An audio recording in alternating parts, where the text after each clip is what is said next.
Good morning, everybody. Matt Moda here to give you my favorite NBA player prop picks. Today, we're talking Thursday, March 13th. Yes, I did just have to look at the date, but regardless, the splash zone is back in your life. I'm going to have 5 NBA player prop picks for you guys to lock in for tonight's NBA betting slate. 3 of the 5 are plus money bangers. Not the juiciest slate in terms of plus odds that we have today, just kind of how the board ended up falling. But I really like the plays that we do have today, so I am pretty confident in what we have. Before we can get into today's picks, we do have to do a recap from yesterday, which ended up just basically being a break-even day. We went 2-2 on our total plays. One of them ended up getting refunded, the Kristaps Porzingis. So that one we just got our money back. We cashed out SGA over 10.5 first quarter points. In the last minute, he made a jump shot. We cashed out Anthony Edwards points as well. And then we lost Devin Booker points. That one was just not even close. Just ended up being a bad look, bad read there. The other one that we lost, the Jamal Shed assists, that was pretty frustrating. He had 5 in the first half. Looked like he was well on his way to at least cash 8. And then he didn't play in the second half. No reason why, no injury, at least that I saw. He just ended up not playing. So that's kind of the game we play, the dance we go with, whatever I'm trying to say, with we playing these tanking teams like the Raptors, and that ended up burning us yesterday because they just said, hey, this guy's a little bit too good. We got to get him out of the game. We got to try to lose this game, and they still won. So frustrating L there, but still an L nonetheless. So yeah, we broke even yesterday, up like 0.15 units. We're basically rich. That now brings our total profit on the year. We're up a little bit under 29 units, or a little bit, I guess, above 29 units on the year. Like 5% ROI, not amazing, not terrible. 5% ROI, totally fine. I'd like to go on a run to end this regular season. It looked as though we were going to go on a run last week. Then we had a pretty rough Sunday and Monday, and we've been kind of break even since there. So hopefully today we have a nice day. Regardless, I appreciate everybody who has been rocking with me. Make sure to like the video, comment, subscribe, and we can get into today's bangers. So sharing my screen here, we got Props Madness up on the screen, my favorite NBA betting tool. I put a link to them in the description of the video if you're interested in checking them out. So I do have a play here in this Wizards-Pistons game. Normally I try to hold off on these types of plays because these two teams literally just played 2 days ago. We see they just played on March 11th. The Pistons won by 20 points. I went with Malik Beasley, and I took him over 14.5 points, 15 plus. Now, the odds on this have really been getting nuked. It was plus 100, which was the bet that I locked in. That's the price that I sent out to my Tails account. And then it went to minus 105, which I was still cool with. Right now, the best offer price is minus 115. I would still take it there at ESPN Bet and Hard Rock. Malik Beasley, 15 plus points. I just think that this is a really bad line. Like, I get that he has been slumping a little bit recently. Like, he's missed this in 3 of his last 4. Last game, he played 20 minutes. He actually shot pretty well. 4 of 6 from deep, 5 of 10 from the field. Hooked the 15 with 14 points. Didn't come close last game. The game before that, I should say, didn't shoot well. Didn't shoot well, but still cashed against the Warriors. And then shot okay. Again, lost by the hook against the Clippers. So even of the 4 games, 3 of the games that he's lost, of the 3 games, I'm trying to say, 2 of them he hooked. Another one that he hooked. So if you look at like the last, so he's hit this, in 7 of his last 12 games, 60% hit rate. 3 of the times he didn't hit. And I keep saying he hooked. I shouldn't frame it like that. He missed by 1, just to kind of show you how close he's getting with the 15 plus point number. It's just a really bad line. If we like zoom out a little bit, he is a streaky shooter. He had a really good stretch, which looks like it started about 32 games ago. 70% of the time, he's hitting 15 points. And that's what we're getting. It was plus 100, even at minus 115. That's still a really good price. And I get that, he only played 20 minutes last game because the Pistons blew him out. That could happen again. He could cash it in 20 minutes. Like, he came close last game with 14 points. And if you can score 14, you can score 15. He might make 5 3-pointers in this one. His over-under's 3.5 with the over as the favorite outcome. So 4 3-pointers and then 2 other buckets, whatever from there, and we're getting there. The matchup isn't the best in the world, as bad as the Wizards are. There's a lot of green. For him, it's more average than anything. They give up 17th in terms of points allowed to the spot-up position. That's where the majority of Malik Beasley's points come from, like 30%.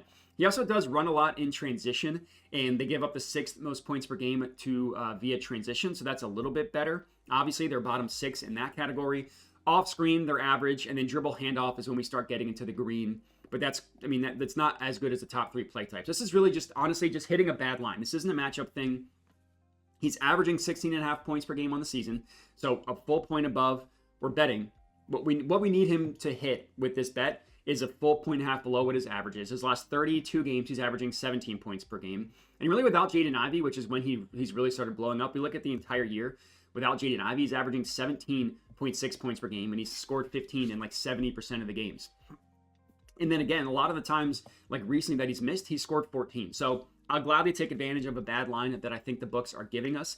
Even if this game turns into a blowout, Malik Beasley is going to play his 20 to 25 minutes. And if that happens, he can score 15 points, honestly, just right off of 3-pointers. So again, thought it was a bad line. We'll gladly take advantage of it.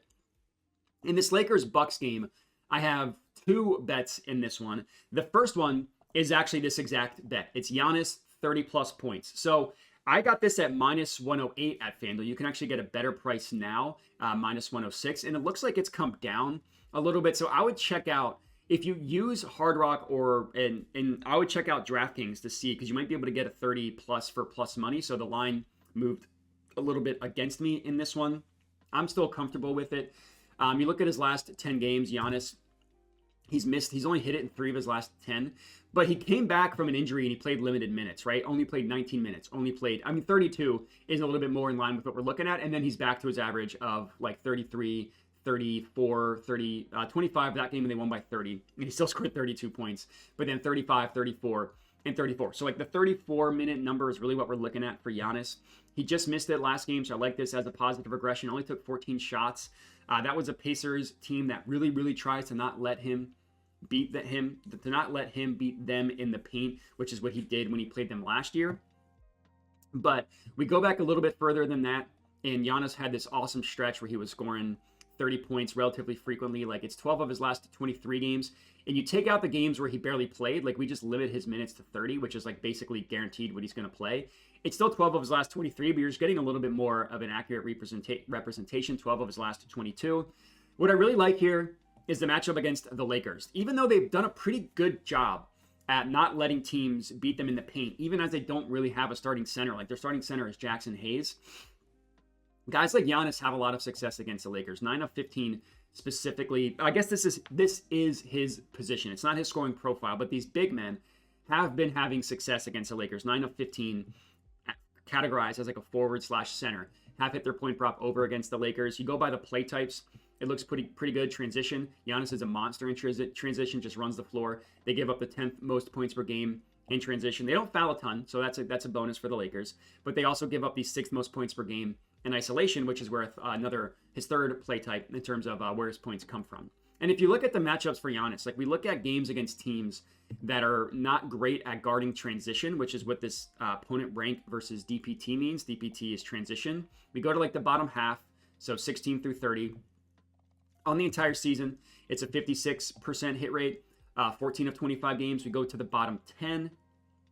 It's a 70% hit rate, 10 of 14. So teams that really struggle guarding transition, which the Lakers do, Giannis has hit in 10 of 14 games.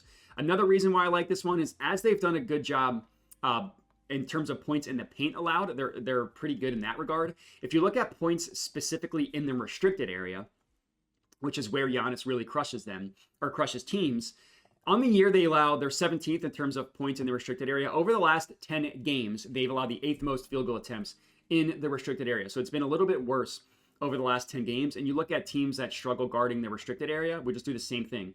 Bottom half, he's hit against teams in the bottom half in 55% of his games. And then we go to the bottom 10, which it's only 11 of 22. So that one looks a little bit worse. But you look at his last 15 games, it's, I guess, like his last 17, it's 10 of his last 17. And yeah, that does include missing in 3 straight. Played 19 minutes, played 34 minutes. That one should have been a good game for Giannis, scored 26 points. And then this one against the Pacers, like I said, they just guard him a little bit differently. So I really like this one for Giannis, 30-plus points. You honestly might be able to get an even better line. So right now, yeah, I mean, even down to minus 105. So the odds are admittedly going down on Giannis, so you might be able to wait and get a better line. But I'm obviously just sticking with what I got, whether it's good or bad.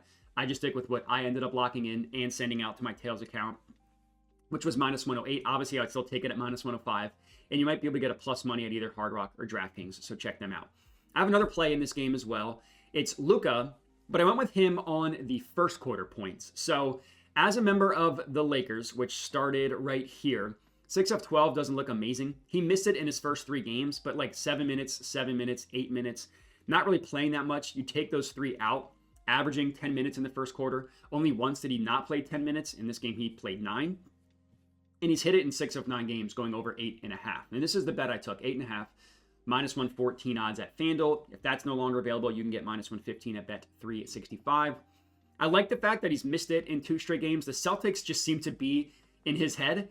He's not performed well against the Celtics. Obviously, they beat him in the finals last year. Against the Nets, while he didn't go over, I love the fact, and this was also, I should mention, this is the first game without LeBron. This is the first game and the only game that Luka's played on the Lakers without LeBron. Yeah, he didn't score 9 or more points. He took 9 shots. If you're telling me he's going to take 9 shots, I will gladly take for him to score at least 9 points. And the matchup against the Nets is way, way more difficult. And you wouldn't expect that because the Nets, it's not like they have an amazing defense. But the Bucks, and we're going to get into the matchup, allow the 8th most points per game to pick and roll ball handlers. We hover over the matchup here. The Nets are literally number 1. They allow the fewest points per game to pick and roll ball handlers in the entire NBA. So it might not seem like it. That's actually a tough matchup. And you want to know what Luka ended up doing in that game?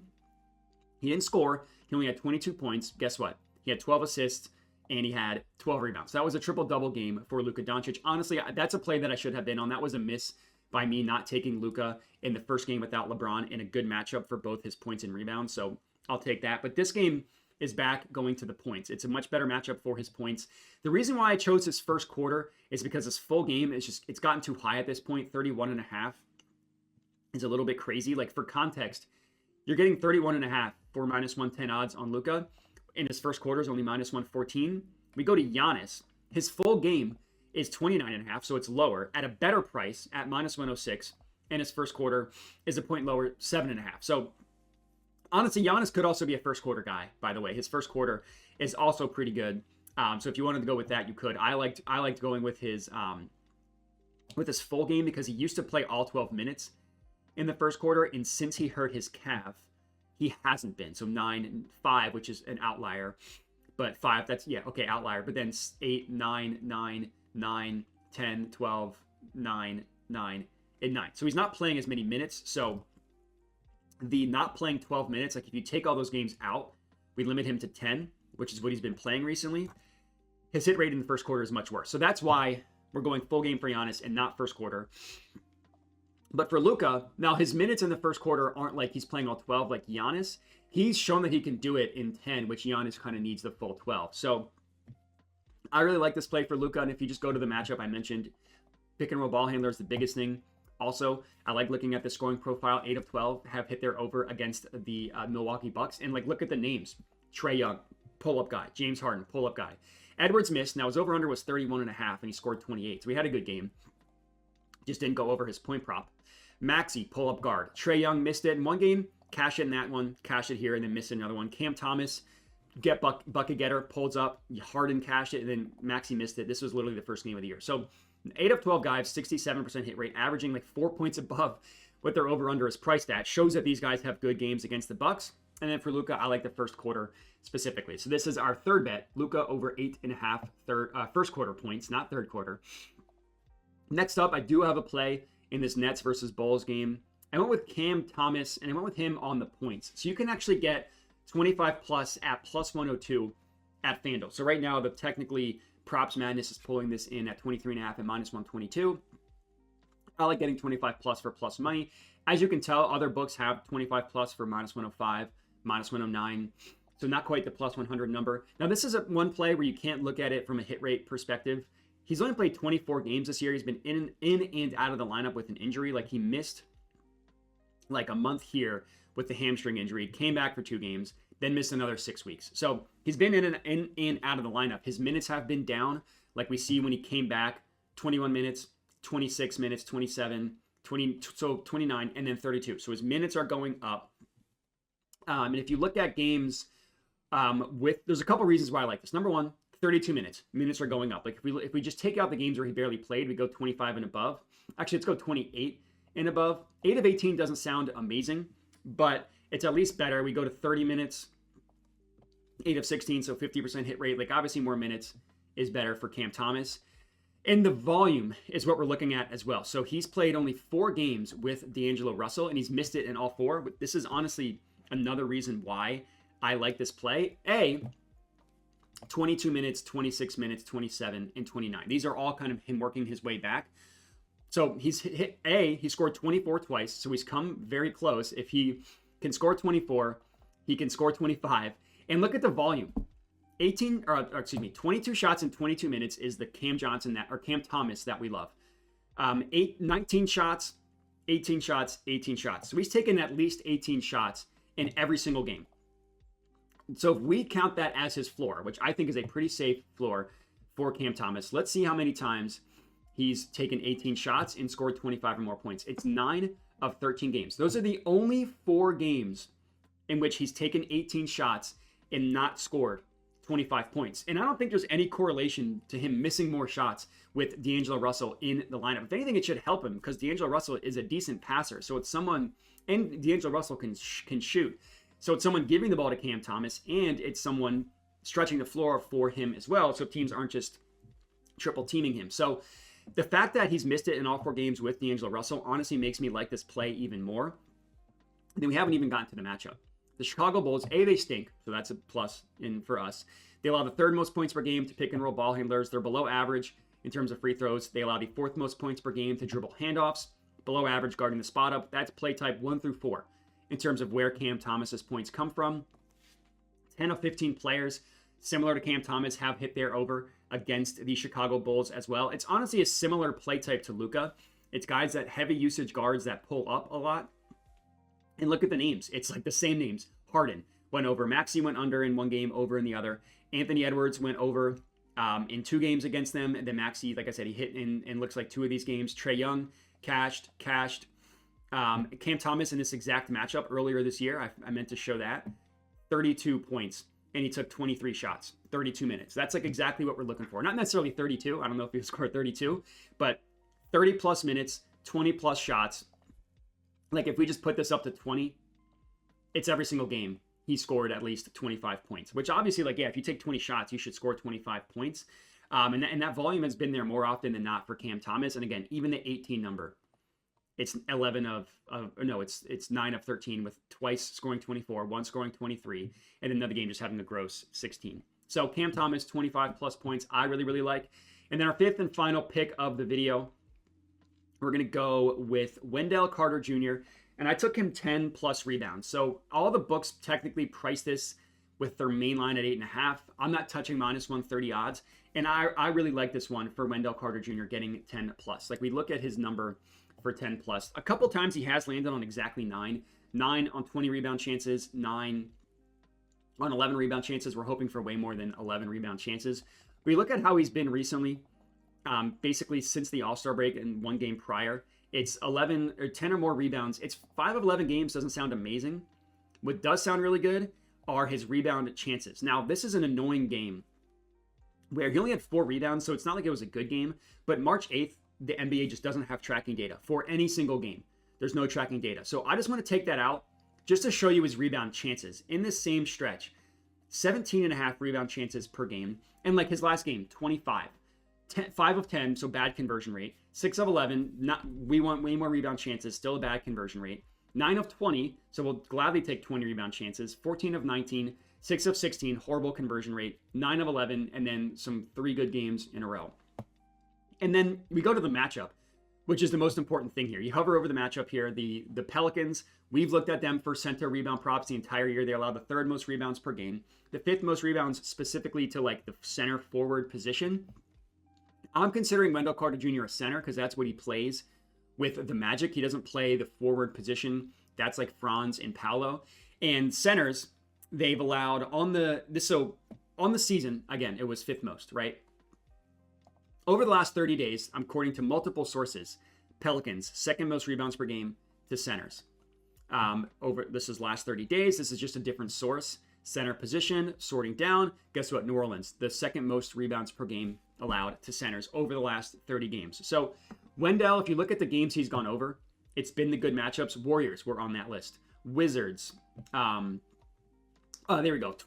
He missed it in one game. I thought he cashed another game against the Wizards, but maybe that was just the over 8.5 number. Um, and then Rockets were a tough matchup. We actually did go over. But Wendell Carter Jr., 10 plus boards, plus 115 odds at bet 365. And that's all we got. 5 official bangers for you guys to lock in for today. Reminder to like the video, comment, subscribe, all that good stuff. Real quick to give you a recap. It's Luka over 8.5 first quarter points. It's Giannis, 30 plus points. It's Malik Beasley, 15 plus points. Cam Thomas, 25 plus points. And then Wendell Carter Jr., 10 plus rebounds, plus 115 odds at bet 365. Reminder, check out the links in the description of the video. I put a link to Props Madness. I put a link to my Tails account, which I've mentioned a couple times. That's just a way for you to get all the plays that I'm on early. So if you don't always want to watch the YouTube videos, or by the time you watch them, the odds are different. The only way I can really combat that is to send plays out early, which is what I do to my Tails account. It's $10 a month if you are interested. I put a link to that in the description of the video. But that's all I got. I really appreciate everybody for watching. I know that there's a lot of ways in which you can get people giving out NBA player prop picks or just picks in general. So I'm always appreciative of the people that choose me. Thank you for that. Make sure to bet responsibly and have a good one.